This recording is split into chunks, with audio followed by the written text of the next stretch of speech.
Lois Lane. Can you believe it? Right there. Right there at the rally. Wow. So I heard about the Walmart bags. Did you hear that be talked about? Walmart bags.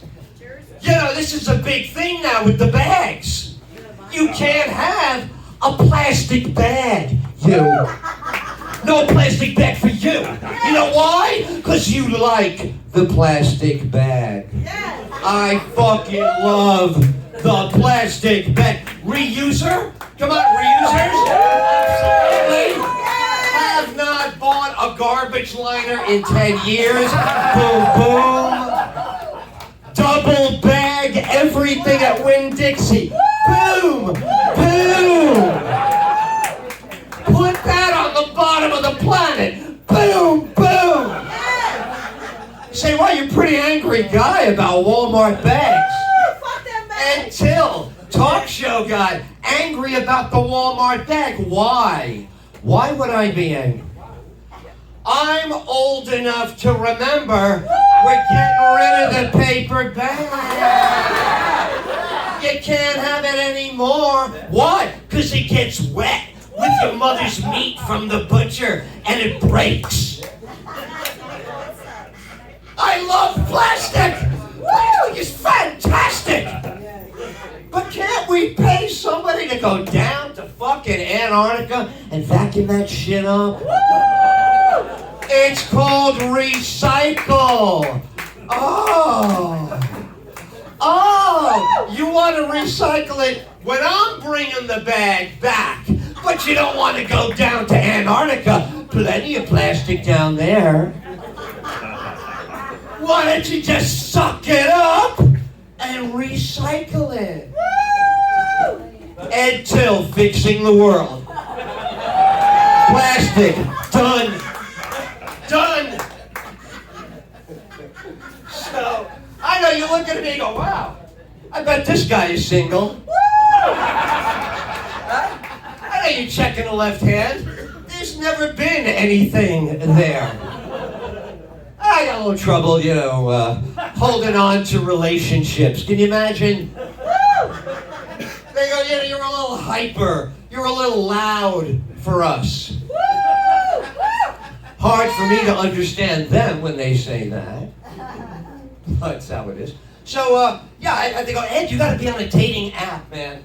You gotta be on Match. You gotta be swiping. Who said it before? Swipe right. I don't even know what that means. Okay. Not swiping. The only thing I swipe is my card at Winn-Dixie to get my plastic fucking bags. That's when I shop for cold cuts. Hey, you got no garbage can liners. I think you need some ham. Yeah, so that's who I am. And I refuse to do the dating app. But I do have a method of meeting very exciting women. You ready? You want my secret formula? I'm going to tell it to you. It's called True Crime TV. Okay. I'm on that oxygen shit every day. And all my favorite shows are where the women kill the guys. Wow!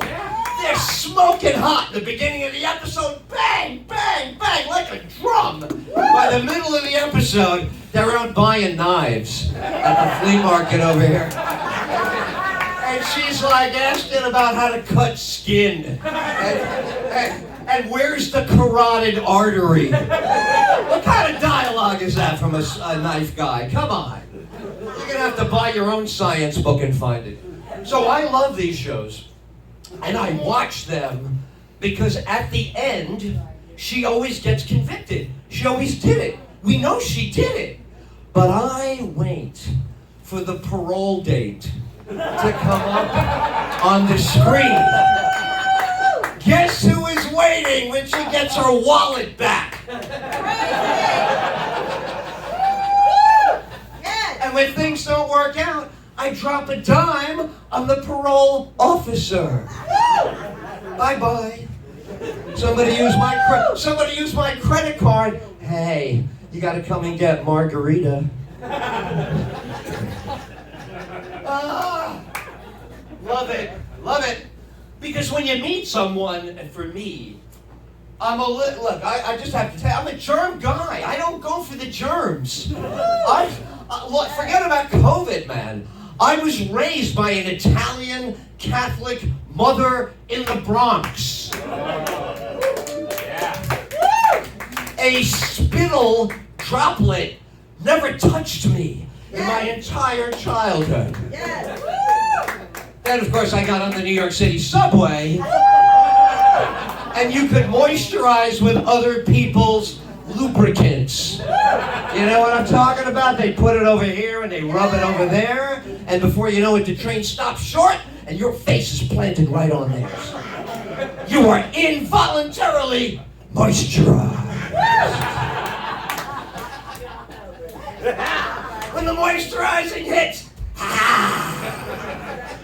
cells, skin cells, they're like, I thought we were gonna die tomorrow and get loofing right off the face. No, we were involuntarily moisturized. And if you're gonna moisturize me, please put emulsifier in it.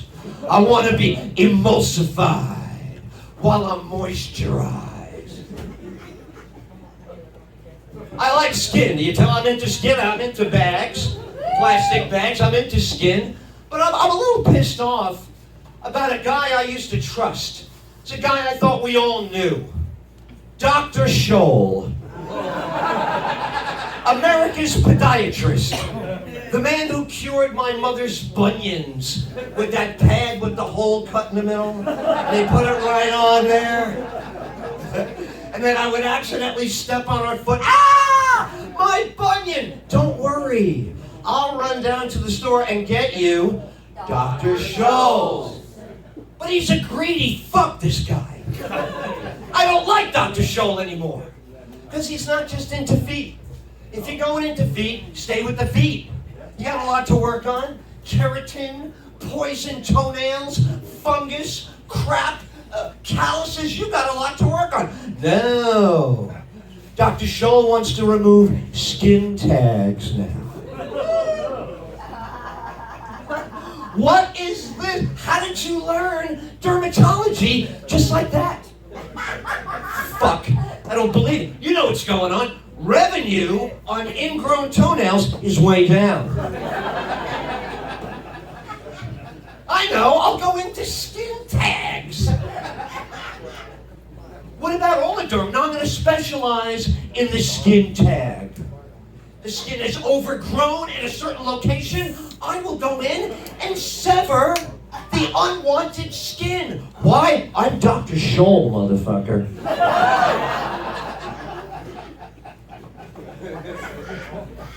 So, you probably get it. You've seen a lot of comics up here tonight. It's not easy being us in the real world.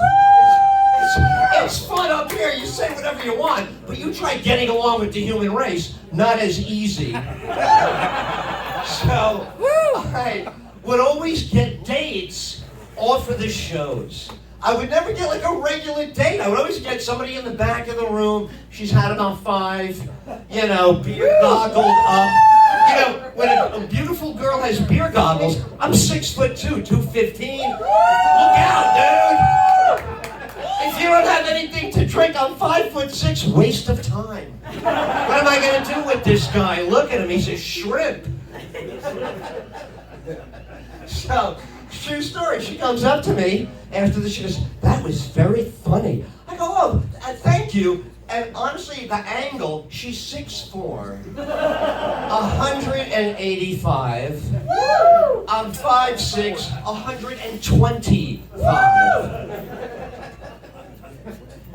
So she puts her hand down to me. I reach up, and it looked like Bullwinkle and Rocky are walking out of the bar. There we are, right? Takes me around the corner. This is anybody been to Greenwich Village? Talk a lot about New York. I'm a New Yorker, born and bred in the Bronx. I got the bullet holes to prove it. I got powder burns in places you've never seen them. That's the Bronx. But anyway, she's a Greenwich Village girl, lives around the corner from the club. I'm like, cool, yeah, let's hang out. Yeah. you can crush me like a wrestler. Am I gonna say no? You'll forearm me into unconsciousness. No, I'm with you. So I walk around the block, and we get to her apartment overlooking 6th Avenue and all the sex shops and all the, wild, crazy, all on 6th Avenue. So she throws open the window. It's January. She throws open the window, puts on the Rolling Stones, and starts singing Sympathy for the Devil out the window. And I'm thinking marriage right here. I'm thinking, this is the woman you haven't met, but her upper torso is out the window right now in the middle of January. So I'm like, all right, I'm good with that. I'm watching the rest of her that's not out the window. And she comes back in after a chorus of the Stones, says, I need you to run across the street and pick up something for us. Woo! Wow, heck, right? Yeah. And we're not talking decaf here, right? It could be decaf, but it's not going to be. I said, sure, what do you need? Would you grab us 2 dildos?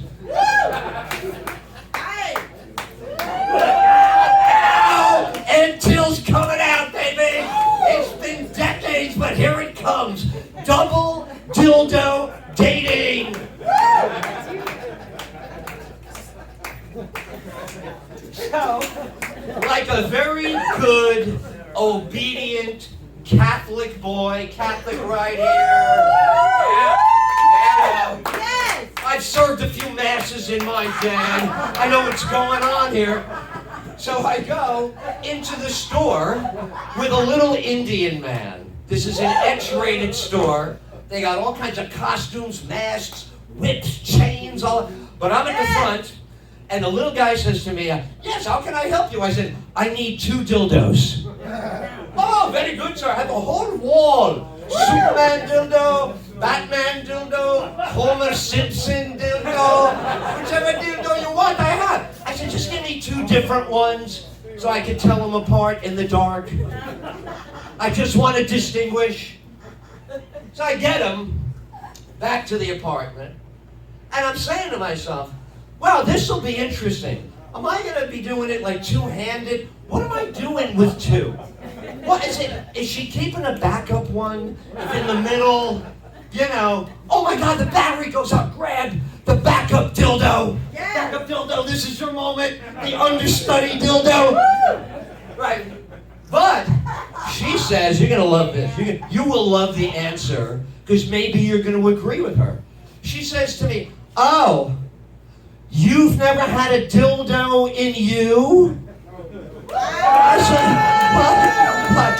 Wait a second. What orifice of mine is saying dildo to you right now?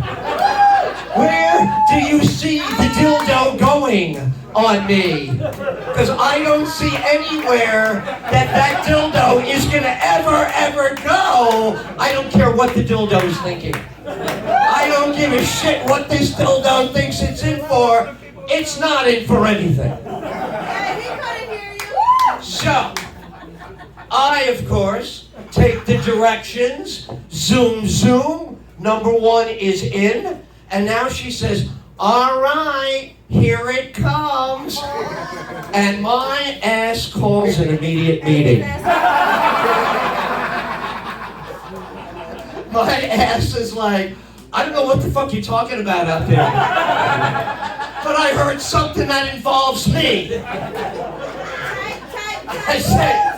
I said, you and me both. You got any ideas? My ass says, don't worry, I'm calling out the troops. So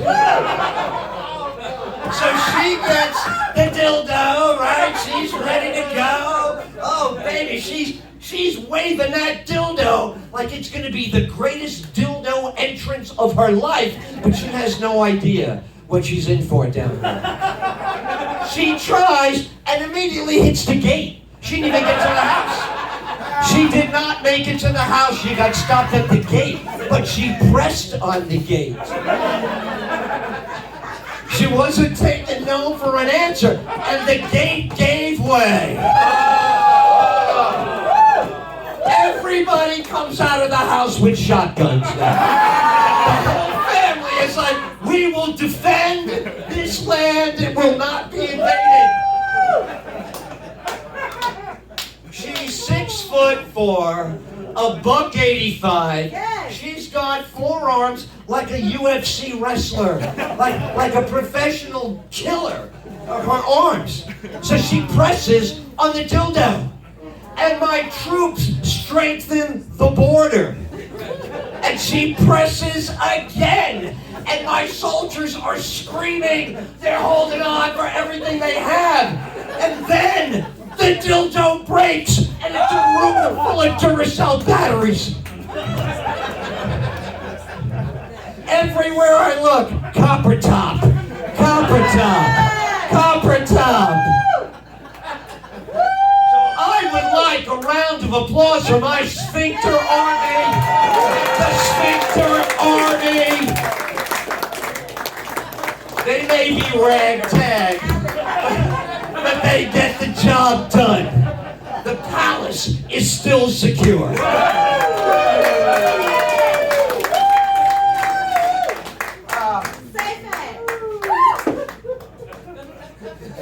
You say to yourself, all right, I walk in the bathroom. Anybody been to the men's room in here tonight? Anybody gone in? Okay. You see the spray can in there? Wizard. Wizard. You know, what do you do with Wizard? After you take a big, smelly, toxic number 2. Now you say to yourself, I'm a fragrance. I just got drafted in the National Fragrance Draft. And they go, who picked you? Hey, did you go with Chanel number 5? Oh, no. Did you go with Acqua di Gio? No. For the men? No. I got picked for Wizard. My whole life now, living in a can, waiting for someone to take a disgusting, defecating moment of their life and walk away from it. And while the can is bending from the smell, and metal can't even stay together, though, coming apart, out comes a squirt of whiz. Now, we have a lot of veterans earlier. We definitely recognize the great sacrifice. My uncle was a fighter pilot, and I believe that the Wizard molecules are also like fighter pilots. But it's like fighter pilot at the end of World War II, and you're the Japanese. Nobody's coming back. So the guy flushes, and a plume of smell comes up. And there's the Wizard molecule fighting and trying to stop it. And he inhales as much as he can. But he goes down fighting. Why? Why does the Wizard molecule die right on the bathroom floor? Why? 2 words. Taco Bell.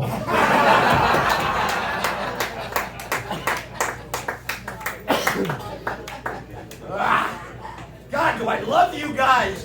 Give it up for this audience. I love you. I already love these guys. I know I love them. Brand new love. Brand new love. Brand new love. Extra old-fashioned love for my friends in the back. But love you. So I don't know, I like education. I'm a crazy guy. You get that vibe? Well, no, by the way, before I begin, sir, I wish I could wear a tank top and shorts the way that you do. All my life. Try a tank top, Ed. Put some shorts on. Never gonna look as good as this. And give it up for this guy's physique. Man, you know what you got there, don't you? You know what you got, right? Yeah, you know what you got. Even though he takes a lot of Advil, don't worry about it. So do I. I'll leave. Yeah, I gotta get a leave. My mom said, Edward, do you have a leave? I go, Mom, I got Advil. No, it has to be a leave. Your father can't have anything but a leave. Why? Because Daddy watches the TV commercials and he thinks it's cheaper. Speaking of cheaper, I gotta stick one in here. I wasn't gonna tell you, but I'm gonna tell you because of them. I'm a kid. We go on vacation. You ever go on vacation like long time ago when you were a kid? Yeah. Okay. So we're in the car. My old man and it's the end of the day. Driving all day. My mom's tired. Ed, let's pull in somewhere. Holiday Inn. I don't know about Holiday Inn, my father says. What do you mean you don't know about Holiday Inn? Holiday Inn's fine. Nobody gets murdered at Holiday Inn. Holiday Inn is nice. You've seen it. I don't know about Holiday Inn. Stay in the car with your mother. I'm going to find out how much this joint costs. So he comes out. I'm like, Dad, are we staying at the Holiday Inn? Nah, it's a ripoff. Gets in the car. He don't want to spend $19 back in the day. Okay. So now we get in the car. My mother's got to open the triptych. I don't even know what that is. Looking at the fucking map. I'm sitting in the back like, oh my God, my parents are totally lost. I'm going to die and get murdered. We're in the middle of nowhere. But what place do we go to? What fit in the budget? The Quality Inn, baby. Come on, the Quality Inn had small soap. And it was wrapped in a piece of paper that said what? Quality Inn. And what was stamped on the soap? Quality Inn. I thought we were in a magic land. I'm a kid. I'm like, what is this? They make their own soap. What did it say on the towel? Quality Inn. Now you say, if he didn't want to stay at the $19 Holiday Inn, how much was the Quality Inn to pass? $12, and we used to get a $3 discount. $9. I know cockroaches that pay more than that to be in other hotels. I have stayed everywhere. Cockroaches have credit cards now, too. I hate that. Quality, you gotta have Quality Inn, baby. And if you stole a Quality Inn towel, do you think the Quality Inn cared? Those were the thinnest towels ever. But they had that little impression that said Quality Inn, wash your face with that. Yeah, you could exfoliate. They didn't have that word yet, but you could wash your face really well with the imprint of Quality Inn. So, I love it! So, I'm teaching many years ago. I had a radio show in Chicago, became a classroom teacher, taught them journalism, a lot of fun. I love teaching, I love teachers, I love school. So, I keep track of what's happening with students. Let's follow the student of 2024. It's a Friday afternoon, and Mrs. McGillicuddy, the music teacher, is knocking him back with some Grey Goose over in the band room. What is this? The music teacher's getting drunk over there. Boom, boom, boom. Then, the next week, Mrs. McGillicuddy does a few shots, but she walks by football practice. And she sees the boys. And she's doing shots. So on week number 3, where is the football team? In the band room with Mrs. McGillicuddy. Yes! One more time. Doing shots with the music teacher on a Friday afternoon. Where are my heterosexuals? Where are the heterosexuals? We thought about this every day. Please, stand in the sun so I can look through your dress. Please, go up a staircase so I can be at the bottom of the staircase. Please. But now, our dream has come true. She's doing shots, you're invited, and what do you think we're doing in about 5 minutes? Ho, ho, ho! Boom, boom, boom! And around the room, boom! They're going wild in there. And you say to you one of these kids, you go, my God, is this really happening? I wanted to write this to Santa Claus so many times, but I didn't have the nerve to say, please, get me an alcoholic music teacher that wants to have sex with half of my class. Could you please, God, I'll be really good, I won't curse. So, what always happens, because you and I And we've seen these on the news, right? Teacher gets caught having a little nookie and... Okay, so how do these ever come to an end? How do these episodes end? Some kid calls the police. What? Hi, police, it's me. I go to school up the street. We're all having sex with my teacher. You have to come and stop it. You know, the kids go, what are you, nuts? What are you, crazy? We have waited for this our whole lives. And the kid says, I don't think you understand. What she's doing to them is a sexual assault. Oh, a sexual, you mean she's holding them down and blowing them against their wishes? Is that right? Is this kid getting a blowjob and he hates it? He wants you to stop. Please stop. No, I'll tell you what that is. And it's certainly not an assault of any kind. But having sex like that with your teacher on a Friday afternoon, that's what the Hindus call nirvana. Oh, thank you. Thank you so much. It is such a gift you have given me. And on that disgusting note, I would like to thank you guys. Did you have a great time tonight?